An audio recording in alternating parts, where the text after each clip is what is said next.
Rube, the good news is a lot of fun at practice today. The bad news is I'm probably not coming back. You like that weather, huh? You like the steamy, humid. It was very hot, but I can jump in the ocean later, or I can go to the pool. I might right by the pool later this afternoon. Okay, well, I mean, we've been doing the podcast remotely like for 3 years for the most part. So How long do you think it would take people to figure it out? 2 years. This is the Eagle Eye Podcast. Ruben, Frank, Dave, Zangaro. The first joint practice down here in Miami Gardens. It was a really exciting day of practice. Really, I mean, if there's been so much made about the Eagles winning all these joint practices over the last couple of years, if you were picking a winner in this practice, it wouldn't have been the Eagles. I mean, they got some really tough competition, team speed from Miami. You think about like Tyreek Hill, obviously, but they have just team speed. They gave the Eagles some fits today, which isn't a bad thing. Like, you know, last year when they practiced like against the Jets, they just demolished them. I don't know if you're getting much better. I think it's in a way, these practices, when it is so close, end up meaning more. Yeah, I couldn't agree more. I think it's the most valuable work is the work where you're really being challenged. And I think that's true for everything. And, I think that the Eagles had a lot to they were up against a lot. Like you said, the team speed, they ran tempo. It was extremely hot. I mean, the Dolphins are probably more used to that. Maybe the humidity more than the heat than the Eagles are. I mean, it's hot at the NovaCare complex. And there were a couple days that were close to 100, I guess, by the end of practice. But there's nothing like that Florida humidity. I mean, it's like running through like Jello or something. And I think it was good. It was good that things didn't come really easy for both sides of the ball today. Yeah, I agree. And now the big test will be tomorrow, seeing how they stack up, because you don't want to have 2 days in a row like this. You want to come back and have a better showing on Thursday. But overall, I think there were some things to build on and some things I need to definitely improve in this next game, or in this next practice, I should say. You want to see improvement because now you're going against the same guys for a second day. You know a little bit about what they do and how they do it, what their tendencies are, and a little more kind of prepared for what you're going to see. So, yeah, I think tomorrow becomes a really important day. Yeah. All right, let's go through some of these practice notes, housekeeping as always. The good news today, James Bradbury back to practice. He had that groin injury. He missed a little bit. He wasn't a full participant, didn't even go in one-on-ones or any team drills, but he was back doing individual work, which is a step in the right direction. Yeah, and we're seeing this pattern, and I think it's new, where if you miss more than a day, you're going to be limited in your first day back. And I think it was Zack Pascal who told me that's what the protocol is now.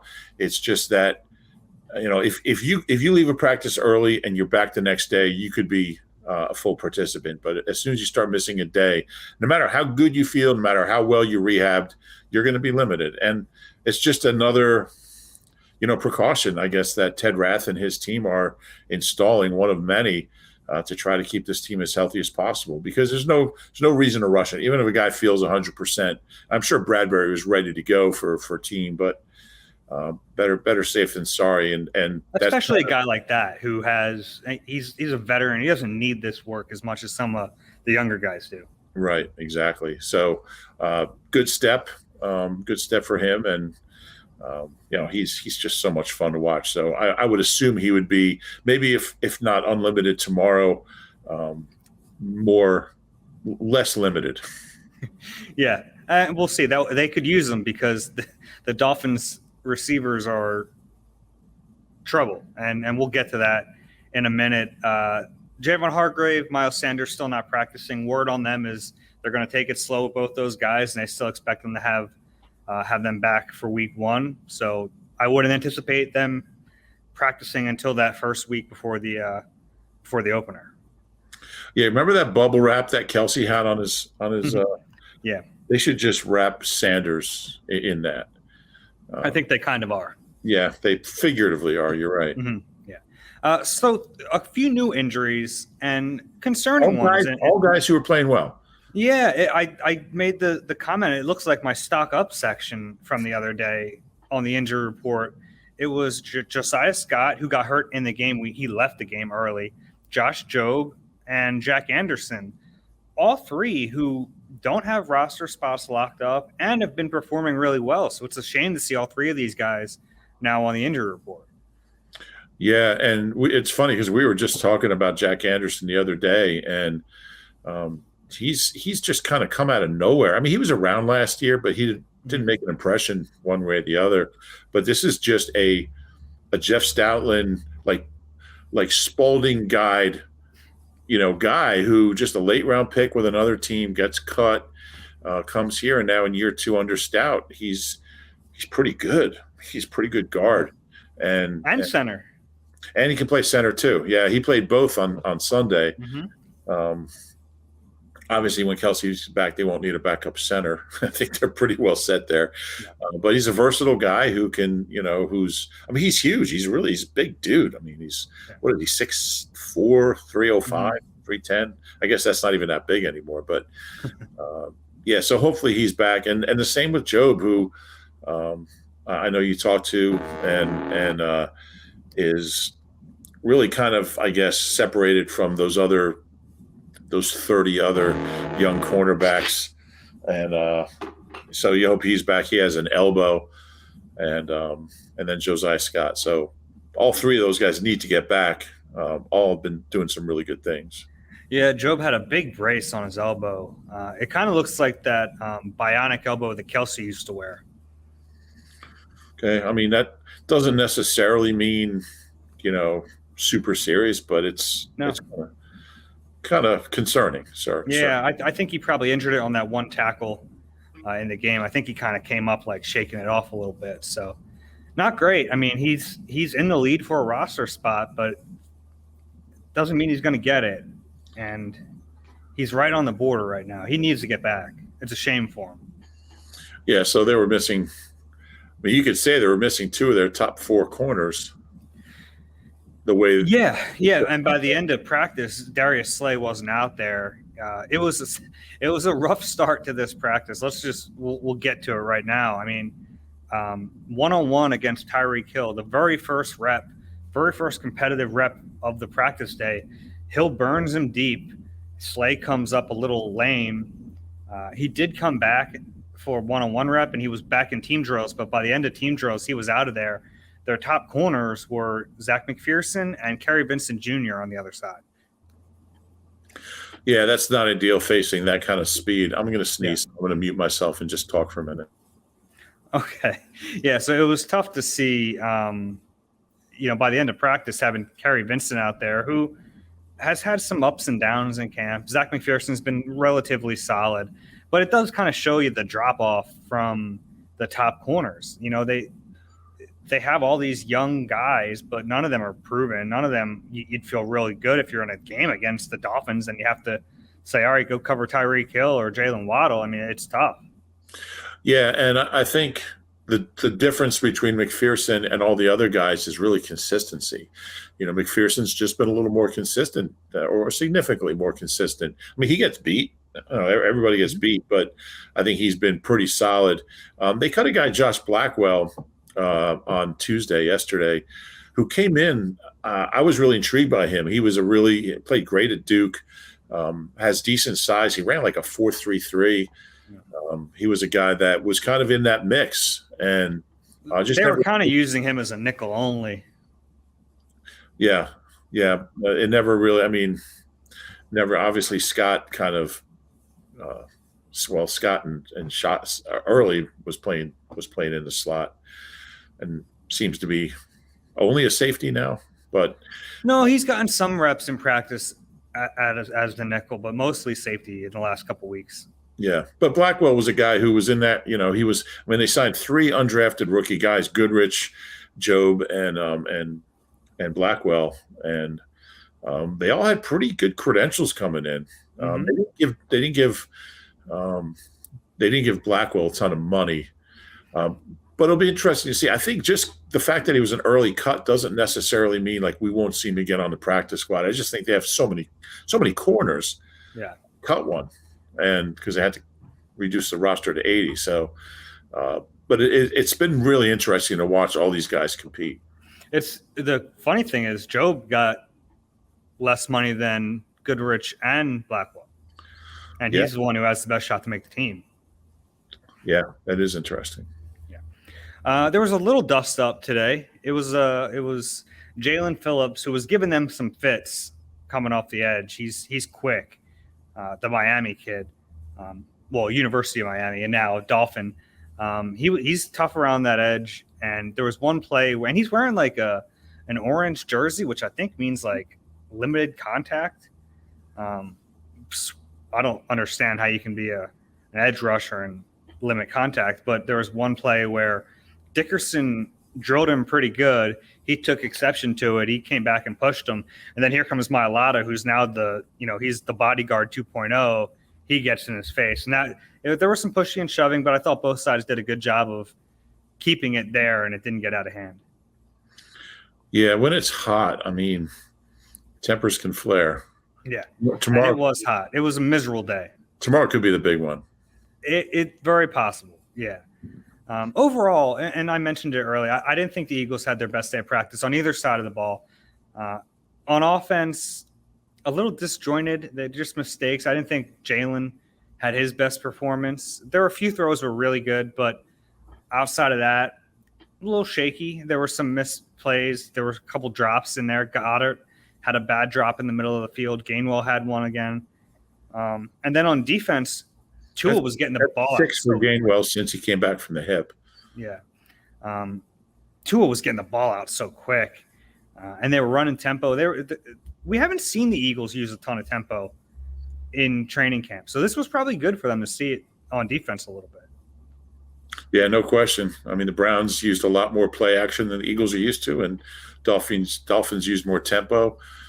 That combination of the heat and the conditions and tempo, it probably took the Eagles by surprise a little bit, and talent. They've got skill guys, so that's good work for them. I like what I think it was T.J. Edwards said. It's not about, and I think you paraphrased in your obs. It's not about winning or losing. It's about getting better. And those reps that you do lose, that you do get beaten on, are just it's a learning experience, and that's good. That's what you want. Yeah, in a lot of ways, they're more valuable. Right. Yeah, as long as you don't take it as like a shot to your confidence, which that can happen too. So there's kind of a balancing act there. But if you play it right, then you can get better from these. Jalen Hurts, the one underthrow he had, it ended up being a spectacular play from Devontae Smith, who we don't talk about it enough, just how strong he is to the ball. For being, as slender as he is, he really fights for the football all the time. And this was a great play. He went up, snagged the ball out of midair, and since it was so underthrown, he fought through a DPI to get it, and the flag was thrown. It was just watching a guy who's that slim go up and battle like that. It's really fun. And Devontae said when the Eagles got A.J. Brown that he really wanted to learn from him to be more physical. And I don't think it was an issue for Devontae last year, considering his build. But he said he really liked to watch him and learn how to use his body and learn how to use his strength. He's not like he's skinny, but he's strong enough to really fight for the ball and be aggressive to the ball. And I think that's something that he's grown at just from being around AJ. It's just something AJ does naturally. It's a real strength of his, and Devontae will never be that kind of player. But and AJ said the same thing about learning from Devontae, and that's what's so great about having two potentially elite guys at the same position. They just kind of learn from each other. And I really think that's an element of AJ Brown's game that Devontae has kind of adapted to his own. Yeah, and I think he's stronger. I think he has physically stronger. Yeah, physically stronger than he was last year, and that shows a little bit. Yeah, but he's not strictly a finesse guy, which I think people think of him being, because he's such a precise route runner and he is so slim, but he's tough, man. He played most of last year with that elbow injury.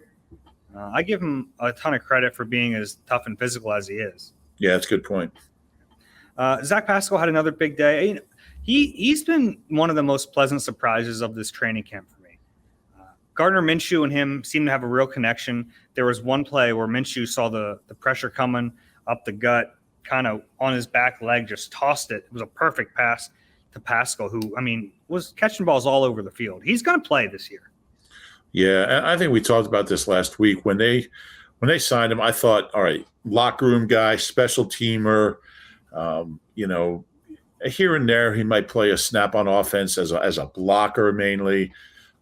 He can play. Mm-hmm. He can catch the football, and he runs good routes, and he's got good size. I've been I don't want to say shocked, but I've been really pleasantly surprised, especially after what he went through, losing all that weight. Yeah. Being sick, being in the hospital for 4 days.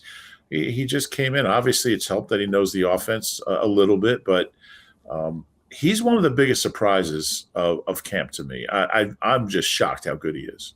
Yeah, I'm with you. And he's going to have to play. You're going to have to find ways to get him on the field, and I don't know at whose expense it's going to come. And if we're being honest, there's probably going to be an injury at some point to one of the top three throughout the season. But even if there's not, there have to be ways to get him on the field on occasion.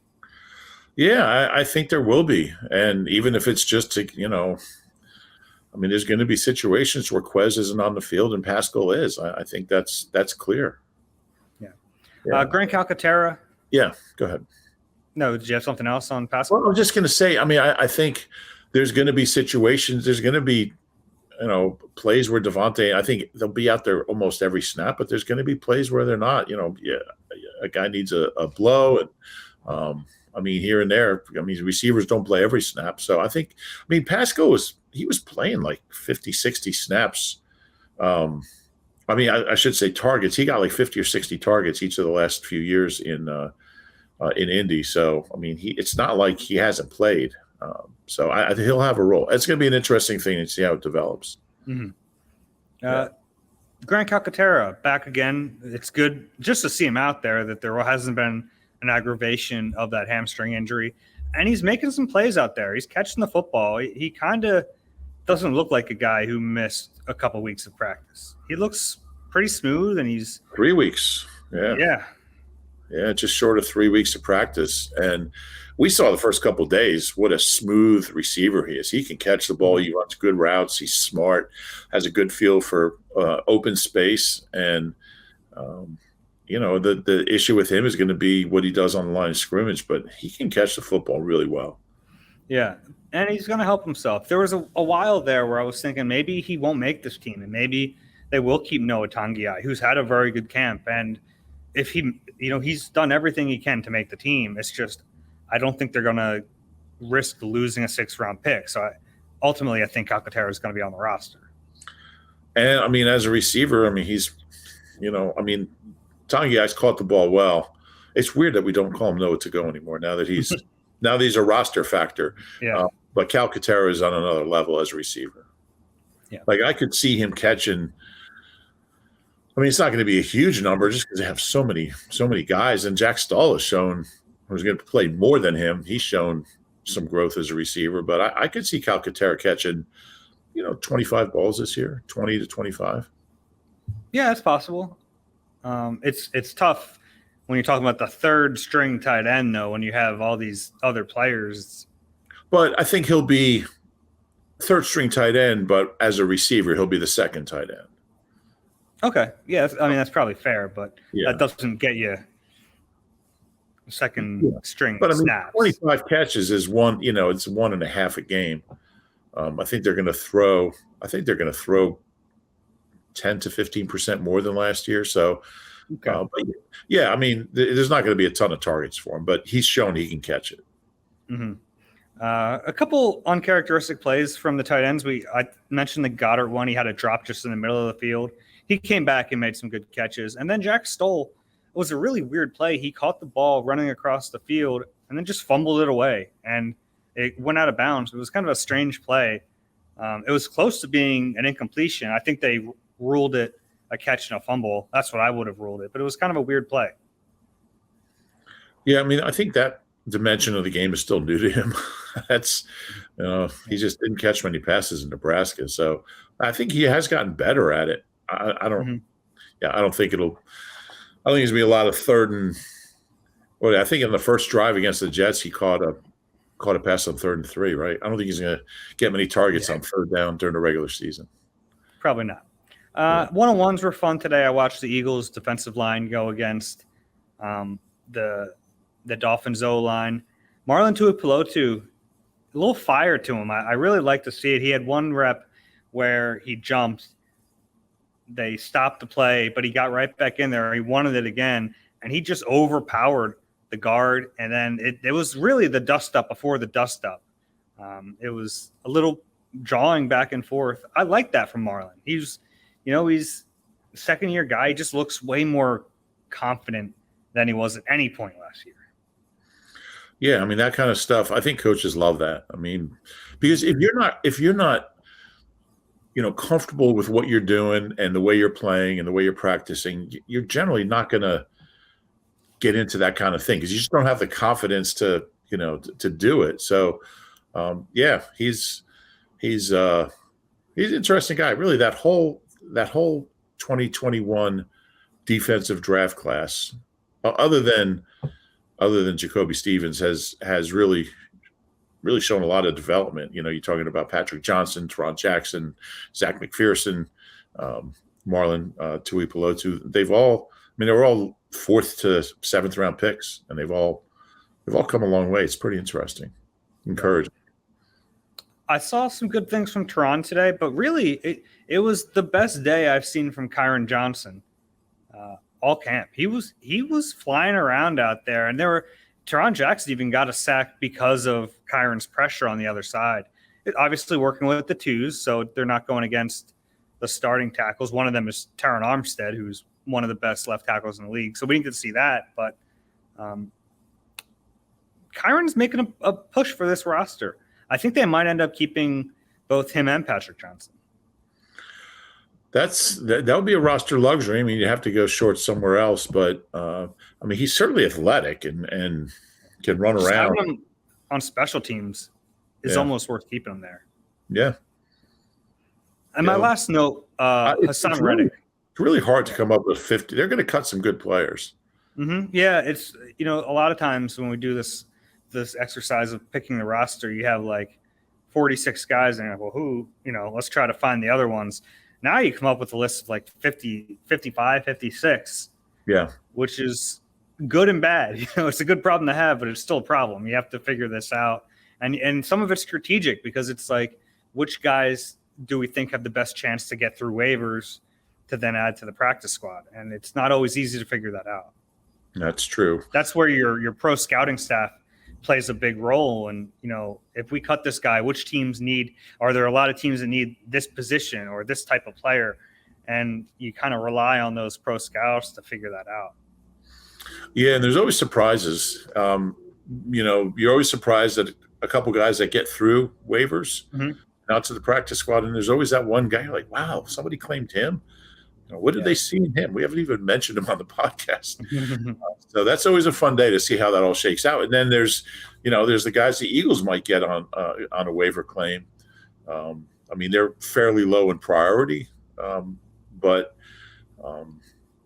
Howie certainly, and then that's another guy you have to cut who you kept on the initial 53. So that's always a fun, like 48 hours as, final cuts. And then also brutal. Because you have these guys who think they made the team, only to get cut, 18 hours later. Yeah, but I think, I remember this is going to be one of those one-eye stories, but I remember Andy Reid was sitting in Boyko's office the morning after final cuts, and I said, hey, this is a great story. This guy, I can't remember who it is. This guy made the team, and Big Red just looked at me and said, yeah, you might want to just hold off on that story for a couple of days. Yeah. It's tough. And some of those guys will never get that chance again. Yeah, it's always way more brutal than the initial cut. You get cut, you get cut. But if you think you made the team and then a day later they claim someone and you get cut, it's just yeah, plus you're not getting a check. Like if it happens during the regular season, you're getting a game check. Mm-hmm. Yeah. But you're not. You have the distinction of being on the 53 for 24 hours. It doesn't pay the bills. No. My last real note from today, Hassan Reddick The is stupid observation of the day is a real note. Don't sell yourself short. Hassan Reddick has to be so happy to not be facing Lane Johnson every day. Lane really kept him in check when they were back in Philly, but in Cleveland and now the first day in Miami, we're really getting a sense of how good Hassan Reddick is. And they're deploying him in so many different ways. Like, he's obviously rushing off the edge, but we've seen him line up on the line inside today. They kind of brought him on a blitz through the A gap. I mean, he's just so fast and so explosive that I can't wait to watch him in real games this year. Yeah, he's a guy that, I think he's had a good summer. He is versatile. He's got a skill set. I guess I need to see it in the regular season. I think it might just be that Eagles edge rushers have been disappointing me for so long that my expectations are tempered by that. Well, if the expectations are tempered, then he's going to has a chance to really clear it. He does. He does. Who was the last 4-3? I mean, Connor Barwin had a bunch of sacks as a, he was a linebacker when he had all So this. was Hassan. Yeah, you're right. I don't know, but that was also, it's been a while since Connor Barwin. That was 2014. It's 8 years ago. So I guess I'm just skeptical. I'm not skeptical. That's too strong a word. I think he's had a good summer. I think it was a good signing. I'm curious to see what he does on the field. I guess it's just years of watching, Derek Barnett do that same move and get stuffed. But Reddick's had two double-digit years in a row. The first year in Arizona, he had five different defenses. Different defenses. He had 5 sacks in one game. So kind of take that with a grain of salt. But I think he's got a chance to be really good. And I've liked what I've seen from him. I guess what I'm saying is I'll believe it when I see it, but I do think he'll be pretty good. Interesting. That makes sense. But you don't feel that way about A.J. Brown? Well, no. And I think he's got a bigger body of work. I think receivers are just different than edge rushers. I don't know. I have no doubts about A.J. Brown coming in and being a star. Yeah, but I do about Reddick, and it's I can't totally explain it. I think part of it's the nature of the position, and just how disappointing Eagles edge rushers have been. But I guess the same is true about their wide receivers. It's kind of the same thing, really. It is similar. And you could say the same about Slay when he came in, because corner is a position Eagles had struggled forever. It's funny how pass rusher, receiver, and corner, which are all pretty important positions, have just been a problem for this team, and linebacker. And they got a new one at every one of those positions. My stupid observation of the day is a good one. The NFL was making all linemen and linebackers and tight ends wear those Guardian caps on their helmets, but since the rule was through the second preseason game, so now it's all optional. And who are the two of the few Eagles left still wearing them? Derek Barnett and Patrick Johnson, the two guys who got in a fight with Andre Dillard not long ago because they kept headbutting him. So I just think I kind of love that those two guys they'll take the extra padding. You think there's a connection there? I think there might be. Trying to go to practice. I mean, they're not going to be working against Dillard down there, but yeah. They can headbutt other people.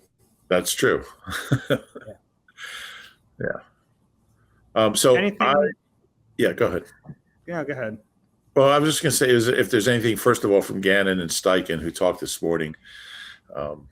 Gannon acknowledged that the tackling was, I think he used the word leaky. It was leaky. It was leaky.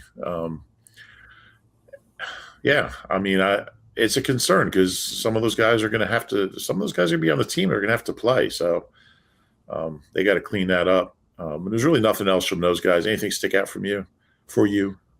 I got a chance to ask Gannon about Jordan Davis. And the one thing he brought up was about, Davis being able to flip his mindset to be aggressive in certain situations when the scheme dictates it.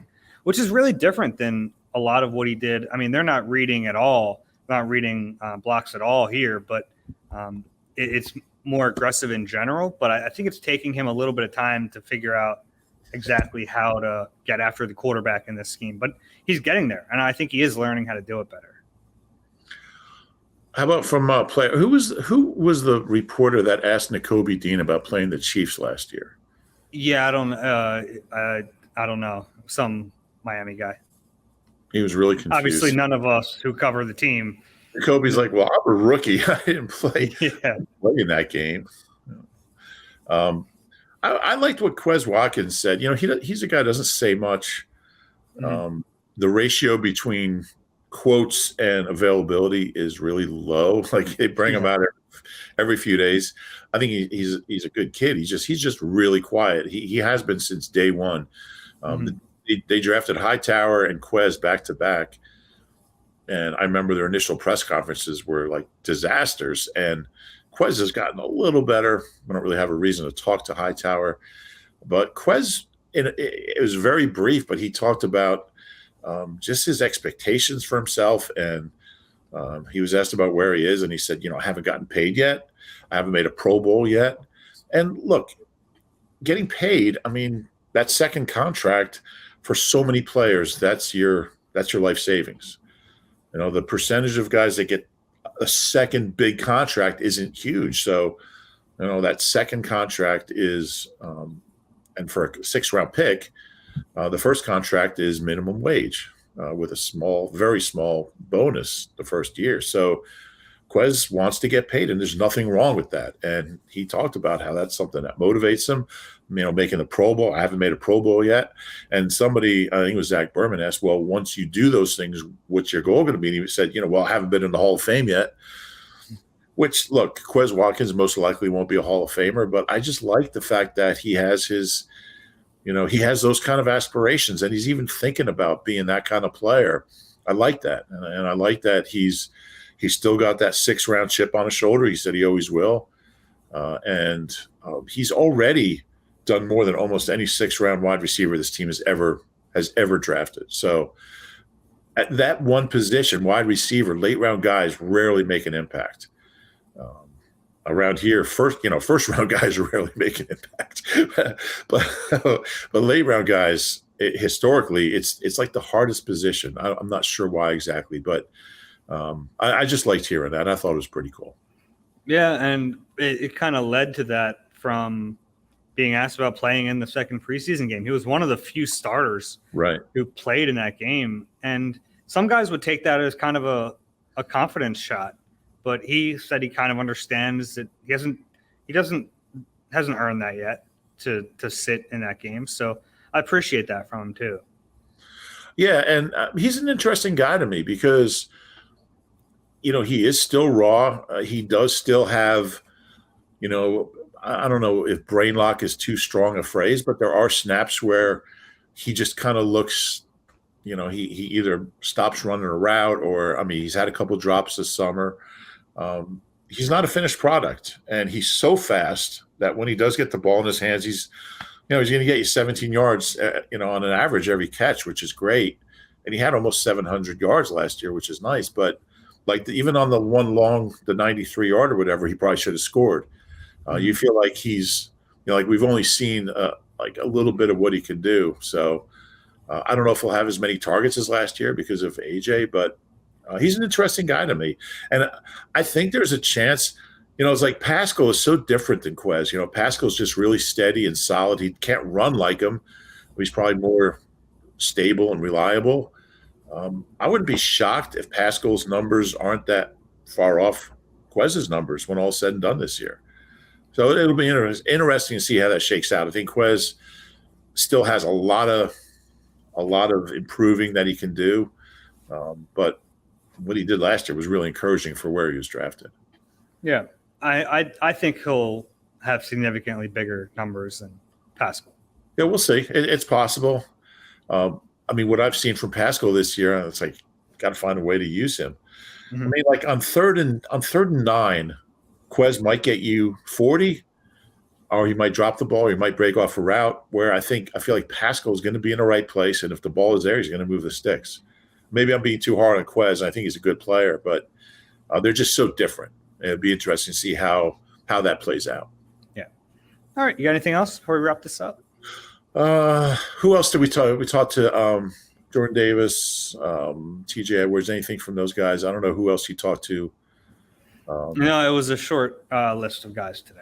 Yeah, and we got Sirianni tomorrow, so yeah, see how that goes. But yeah, go jump in the ocean. It's not even refreshing. It's like 85 degrees, the ocean water here. Well, I'm sure your hotel has a pool. The hotels down there are beautiful.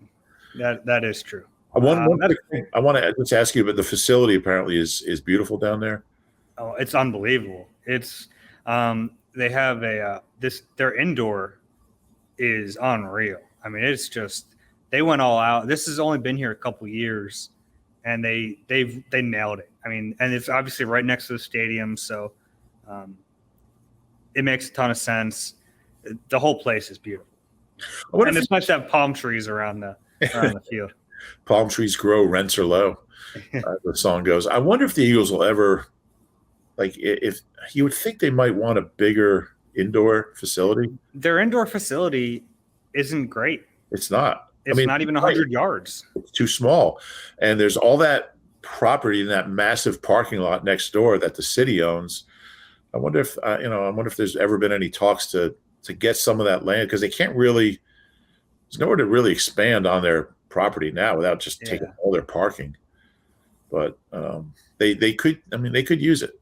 Yeah, and that lot is the biggest parking lot in the world. So it really is. You could take half of that lot, and it would still be the biggest in the city.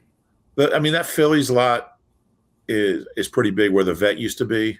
Mm-hmm. This one's probably bigger, and it's never. I mean, the most cars I ever saw there was like for the flower show. Mm-hmm. But like it's used like twice a year. They use it for the Broad Street run. It's like the finish area. But yeah, you would think they could get a chunk of that and put just move their property line. It'd still be a huge lot. So anyway, bring it up to Jeffrey next time we see him. I'll mention it to Smolensky. He likes all my ideas. Like the one idea was to every time the Eagles score a touchdown, how about instead of playing like, I drove my car into a bridge, how about playing like Chelsea Dagger? Wouldn't that be cool? Like, people go nuts. Play Chelsea Dagger after every touchdown. Yeah, I get it. I wasn't going to do the whole song, but anyway, stay cool. All right. If you enjoyed the Eagle Eye podcast, please rate and subscribe wherever you get your pods. If you're watching on YouTube, please click the like button and subscribe there as well. We'll have another pod after the second joint practice tomorrow. That's all we've got for today. For Rube, I'm Dave. We'll talk to you soon.